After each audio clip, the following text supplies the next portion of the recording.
E nele pare de sofrer de hoje, uma persona a mais que a vida cambiou. Como se chama você? Anaí Weiss. Como levar bem? Muy bien, obispo. Você teve quanto tempo de sofrimento? 36 años Una aproximadamente. vida. Una vida. Como empezou? Empezó con un abuso sexual que yo sufrí cuando era niña, que tendría 10, 11 años aproximadamente.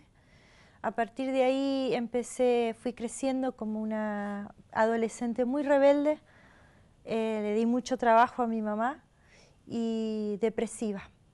Hacia el exterior yo me presentaba como alguien muy soberbio, como que sabía todo, como alguien pedante, pero en realidad era para tapar lo que había en mi interior, porque en mi interior había esa sensación de vacío, esa sensación de que yo no servía para nada, de que yo no tenía ningún tipo de valor.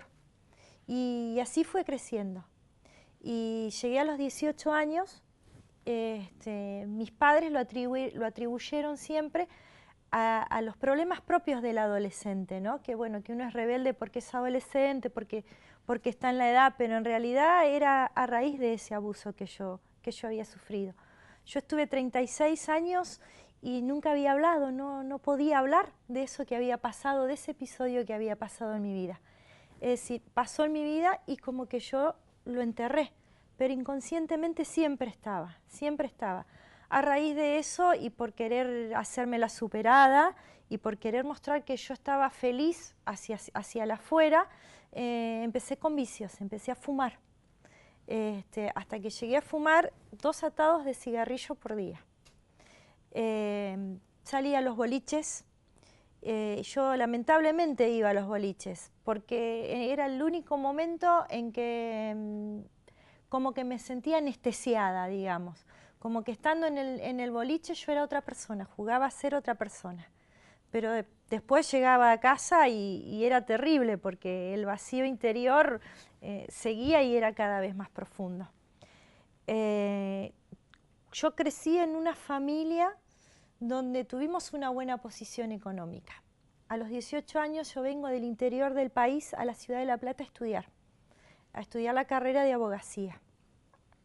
Sin control de mis padres, con 18 años viviendo sola en una ciudad y con todos estos problemas que yo tenía, fue un descontrol.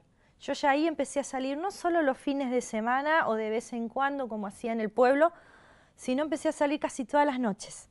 Empecé a tomar alcohol, de vez en cuando fumé marihuana, pero seguía muy depresiva, tampoco iba a la facultad.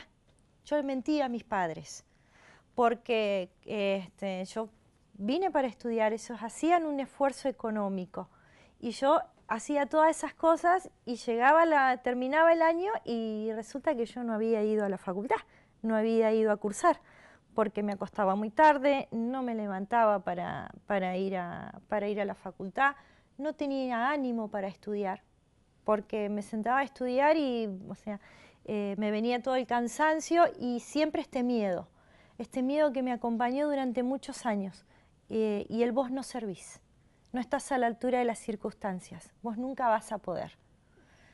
En toda esa etapa entre los 18 y 20 años, con esta sensación de soledad y esto de querer aturdirme, de querer olvidarme de todo eso que me pasaba, yo empecé a frecuentar distintos hombres, ¿sí? Hasta que me enamoro de un hombre con el cual yo quedo embarazada y contraigo matrimonio. De ese matrimonio tengo 2 hijos, ¿sí? De mi primer matrimonio. Al principio todo bien, obispo, los primeros 3, 4 meses. Y después empezaron los problemas. Empezaron los problemas de agresiones verbales. Y también cada uno hacíamos vida de soltero. Él por su parte y yo por la mía. Incluso teníamos los 2 nenes chiquititos, mis 2 hijos, y nos turnábamos para ir al boliche. Un fin de semana los cuidaba yo y salía él, y otro fin de semana los cuidaba él y salía yo a bailar con mis amigas. Y por supuesto que cuando salíamos a bailar con cada uno por su lado, y al hacer vida de soltero, consumíamos alcohol, consumíamos cigarrillos, había vicio, había otros hombres, había otras mujeres. Y cuando estábamos juntos vivíamos peleando, no podíamos estar cerca. Ahora cuando estábamos separados nos extrañábamos y nos llamábamos y nos volvíamos a estar juntos porque yo viajaba al interior a visitar a mi familia y a veces me quedaba varios días. Entonces ahí nos extrañábamos. Cuando estábamos juntos, unas horas bien y después otra vez las peleas. A todo esto yo tenía perturbaciones espirituales. ¿Por qué? Porque yo quería tener una solución, yo quería ser feliz. Entonces, la que era mi suegra en ese momento, me empezaron a llevar a un lugar donde primero tiraban las cartas. Después a otro lugar donde me hacían parar y con una ramita con agua me pasaban agua y no sé qué hacían. Y después yo conozco una persona a la cual después entablamos una amistad, tratando de buscar esta solución, pero lamentablemente era cada vez peor. Conozco una persona que hacía evidencias y entonces ahí yo empecé a involucrarme con los espíritus. Esta persona no me hacía prender velas, pero poníamos agua, por ejemplo, en los lugares de la casa. Entonces yo recolectaba toda ese agua, se la llevaba y ella hacía una evidencia sobre eso y después nos daba una botella de agua con la cual nosotros teníamos que tomar en casa. También una vez por mes iba a pasar como inciensos en todos los rincones de la casa, supuestamente para limpiar y para organizar y para destrabar, porque la vida económica también estaba mal. O sea, no solo la vida matrimonial, no solo mis complejos de inferioridad, mis temores, mis miedos, este vacío que yo sentía, las infidelidades que había, las adicciones, sino que en ese momento la pareja que yo tenía 3 trabajos y la plata no alcanzaba. Siempre nos estaban prestando. Si nunca teníamos plata, no podíamos hacer nada, nunca llegábamos a fin de mes. Llegó un momento hasta que nos daban bolsones una señora del barrio con la leche para los chicos. Y él tenía trabajo, pero la plata no alcanzaba. Y nosotros, yo recurrí, y él también, ¿no?, a la casa de los espíritus porque nosotros queríamos cambiar esa situación. Y es así como nos involucramos con esta señora. También nos hacía en papelitos escribir el nombre y el apellido con la fecha de nacimiento de cada uno. Y a partir de ahí ella pasaba el dedo así y empezaba a hacer evidencia. Tanto que me volví dependiente de eso. Era tal la dependencia que a mí me generó que yo no tomaba una decisión y no hacía nada si no iba y consultaba. Vivíamos en la miseria, pero esas cosas había que pagarlas también, ¿sí? Y siempre nos vaticinaban que nos iban a pasar cosas lindas, pero no nos pasaban cosas lindas. Yo decía, las cosas lindas le pasan a otros porque a mí no me pasan cosas lindas. 3 días estaba bien y a los 4 días era todo para peor. Vamos a hacer un destrabe de la vida económica. Se destrababan las deudas porque el dinero nunca rendía y nunca entraba en la casa. También adquirí enfermedades a raíz de esta vida promiscua que yo llevaba y de salir con varios hombres. Me contagié un virus que se llama el HPV. Así que a raíz de ese virus yo tuve 2 SIL de alto grado, es decir, 2 tumores cancerígenos en el cuello del útero, donde a mí me hacen una operación. Me operé en un hospital en la ciudad de La Plata. Fui por un control porque al principio me trataban por alergias y por un montón de cosas, pero no descubrían qué era lo que yo tenía. Hasta que fui a una guardia y ahí una persona me dijo, esto no es para la guardia, venía al consultorio externo. Y al otro día hice caso y fui. Y es ahí donde me descubrieron los tumores. Los pronósticos no eran nada buenos, yo tenía 36 años en ese momento. O era un cáncer, que al final fue, pero con la operación bastó, o podía tener HIV. ¿Por qué? Porque este virus del HPV me explicaron los médicos que es el primo hermano del HIV. Así que de cualquier forma los dos pronósticos que me daban eran muy, muy feos. yo me opero, ¿sí? Y salió bien esa operación.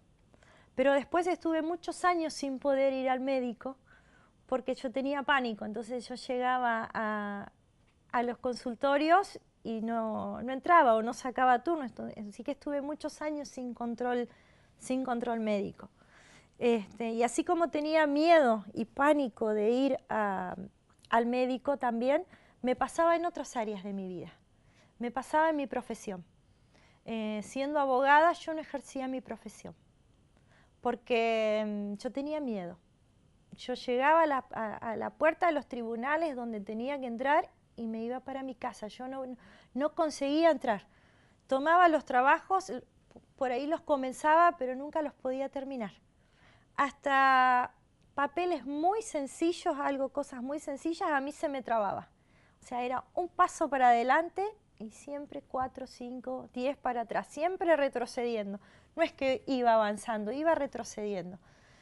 Entonces eso me provocaba más humillación todavía, porque me sentía mal como mujer, porque yo con este abuso que había pasado sentía que como mujer nadie me iba a querer, que esa persona que estuvo conmigo me tuvo lástima, eso pensaba yo, que ningún hombre, que yo nunca iba a ser feliz en el amor, porque no era nada, no me tenía valor, no tenía confianza en mí misma, no me quería tampoco. Y después cuando intento hacer una profesión que yo siempre, mi sueño fue ser abogada, tampoco la podía ejercer, porque estaba tan limitada, tenía tanto miedo, que yo me volvía para mi casa, entonces venía la frustración. Los clientes que me llamaban, porque obviamente no había respuesta, si alguien le da un trabajo y la persona, y yo no cumplía, por supuesto que los clientes se enojaban conmigo, a veces recibí insultos y un montón de cosas. Pero también uno actúa en consecuencia, porque al no tener confianza en mí misma, al no quererme, al no valorarme y al tener estos miedos, yo tampoco, a lo último dejé de la profesión. Dije, yo no sirvo para esto, yo no voy a ser abogada. Tengo el título, lo puse en un portatítulo y lo tiré adentro de un placar. Con el tiempo, con las enfermedades, con las infidelidades, con las adicciones, yendo a la casa de los espíritus, llega un momento, un día que hay una discusión muy grande en mi pareja, donde me agarra del cuello y al otro día yo me fui de mi casa con una mochila de 25 pesos a empezar de nuevo.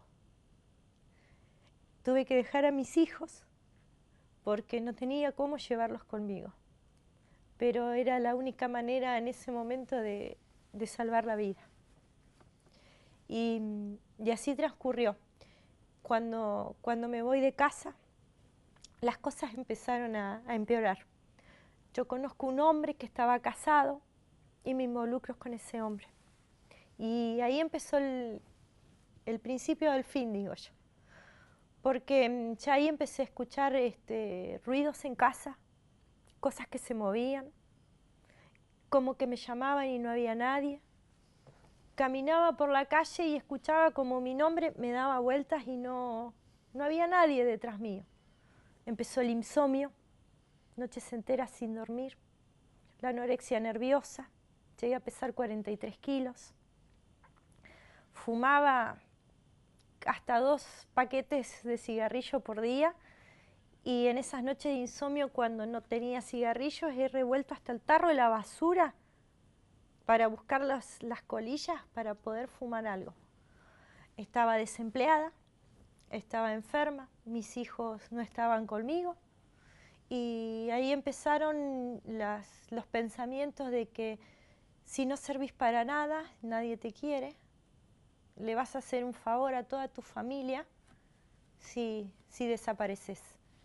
Pero yo tuve siempre mucho miedo, obispo, del suicidio, pero dejaba de comer, entonces me enfermaba de anorexia. Llegué a estar medicada, un psiquiatra me diagnosticaron con trastorno de la ansiedad Yo tomaba pastillas para dormir, pero no, aún con las pastillas para dormir yo no podía dormir. No me podía ni bañar, estaba tan depresiva que bañarme era toda una preparación, o sea, pasaban días que yo no quería bañarme. Era toda una lucha poder bañarme. O sea, algo tan elemental como el aseo personal a mí me costaba. Por supuesto, mi casa era un desastre porque había ropa tirada por todos lados, los platos del mediodía quedaban para a lo mejor 4 o 5 días en la pileta. Si yo no me podía bañar, no podía tampoco hacer las cosas de la casa. Y así fueron transcurriendo varias noches y varios días, y a su vez yo involucrándome cada vez más con los espíritus, en este afán de querer salir adelante. Incluso los médicos me dijeron y me advirtieron que yo tenía que dejar de fumar, porque yo ya había tenido cáncer. Mi papá había fallecido también a raíz de cáncer por causa del cigarrillo. Entonces me decían, Anaí, tenés que dejar de fumar porque ya te dio un aviso, en cualquier momento la enfermedad aparece. Por supuesto, yo iba al médico clínico, pero no iba al médico ginecológico, ¿no? Entonces el médico clínico y el psiquiatra eran los que me advertían que yo deje de fumar. Hice tratamientos con unas pastillas, pero no había forma, yo no lograba dejar de fumar, no lograba dejar de fumar. Y como tenía insomnio, por ahí salía de noche a caminar 14, 15 cuadras con lluvia, como sea, para comprar la poquita plata que tenía para comprar cigarrillos. Y durante el día dormía, porque en la noche la pasaba despierta, yo me dormía a 6 de la mañana, 7 de la mañana, y a lo mejor dormía hasta las 3, 4 de la tarde o un poco más. Así que así fue transcurriendo mi vida durante mucho tiempo. Como que usted parou de sofrer? Por la televisión. En esas noches de insomnio, prendo la tele y miro un programa de televisión que yo ya antes había escuchado. Pero yo decía, estos pastores, ¿por qué no se vuelven a su país? Son todos ladrones. Yo no sé ni de dónde saqué eso. Son insoportables. Entonces yo no soportaba ver el programa de televisión siquiera. Entonces yo hacía zapping. Pero en ese momento, como no tenía plata para pagar el cable, se veía un solo canal, entonces era lo único para ver. Vi un testimonio que me llamó la atención de una persona que había sido drogadependiente y salió adelante. Pero yo dije, escuché el programa y dije, pero esto es para ignorantes. Y no fui. Al otro día vuelvo a mirar el programa y encuentro una persona que era abogada. Como usted. Como yo. Entonces dije, ahí otra vez escuché y las cosas que iba escuchando eran cosas que a mí me pasaban, porque parecía que me hablaban a mí. Y el pastor hace un desafío. Dice, venga y pruebe. Si usted no ve resultados, no venga nunca más. Entonces yo ya había visto un testimonio fuerte. Después vi una colega, una abogada. Entonces ya no era para ignorantes, porque había abogados. Entonces tomé la decisión y fui. Igual tardé 3 meses, ¿sí?, en llegar a la iglesia. Ahora, perdão, você esteve nos Brujos? Sí, sí, sí. Sendo abogada. Siendo abogada. Hacía trabalhos? Yo no, los mandaba a hacer. ¿Qué trabajos, por ejemplo? Por ejemplo, cuando yo salía con este señor que estaba casado y yo tenía una obsesión con esa persona, yo quería que él esté conmigo, entonces yo mandé a hacer trabajos con plantas en el río. ¿Trabajos para qué? Para unión sentimental. Pero él era casado. Él era casado, es decir, que él estuviese conmigo y dejase a su familia. Y siendo abogada. Siendo abogada. Ya entendí. Bueno, usted tardó 3 meses y vino. Y vine. Hizo cadenas. Hice cadena. Perseveró. Perseveré. Al principio cuando fui dije, me orientaron que tenía que ir 7 viernes y 7 domingos. Dije, bueno, yo voy los 7 viernes, los 7 domingos, obtengo mi bendición porque quiero estar mejor y no voy más. Pero resulta que pasaron los 7 viernes, pasaron los 7 domingos y yo seguí yendo y nunca más me fui obispo. Porque cada vez yo estaba mejor. Cada vez que yo iba salía distinta de las reuniones. Cada vez mi vida mejoraba, mi vida iba cambiando. Doutora, como que se encontra a sua vida hoje? Totalmente transformada. La perseverancia es uno de los secretos, ¿sí? La perseverancia. Y me sané, o sea, el HPV ya no está más en mi cuerpo, los estudios del año pasado dieron no detectable. Yo cuando comencé a hacer mis cadenas volví al médico, perdí el miedo de ir al médico ginecólogo, donde mis estudios salen bien, me hice el estudio del HPV, no está en mi sangre, que supuestamente es un virus que se puede quedar adormecido y no se va. Bueno, en mi sangre no está, no es detectable. A los 15 días de comenzar mis cadenas, yo dejé de fumar, algo que era imposible. De la noche a la mañana dejé de fumar, no tuve nunca más un deseo de fumar, nunca más. Dejé de tomar las pastillas para dormir, empecé a ganar peso, dejé de estar anoréxica. Esos fueron los primeros cambios. Dejé de tener esos tormentos espirituales de noche que escuchaba esos ruidos o que gente que andaba caminando detrás mío, ya eso pasó. Seguí perseverando, no solo que empecé a ejercer la profesión de abogada, sino que yo hoy estoy estudiando para ser juez. Aparte estudié un profesorado, me recibí de profesora, también doy clases. Dios restauró mi relación con mis hijos, porque yo los había dejado con su papá. Si bien los veía, pero los veía una vez cada 3 meses, o sea, la relación no era buena, ellos ni me atendían el teléfono. Bueno, mi hija estuvo viviendo después un tiempo conmigo, hoy ya son adultos y están tan independizados. Y también recibí la bendición en mi vida sentimental. Conocí un hombre de Dios. Y mire qué tan ignorantes somos en la iglesia, pastor, que mi esposo es licenciado en astronomía, es científico. Y yo que decía que era para ignorantes. Así que tengo un matrimonio bendecido, una vida restaurada, prosperando económicamente. La verdad que Dios transformó mi vida. Parou de sofrer? Paré de sufrir. Vida nueva? Vida nueva. Doutora, que Deus la bendiga muito mais. Muchas gracias.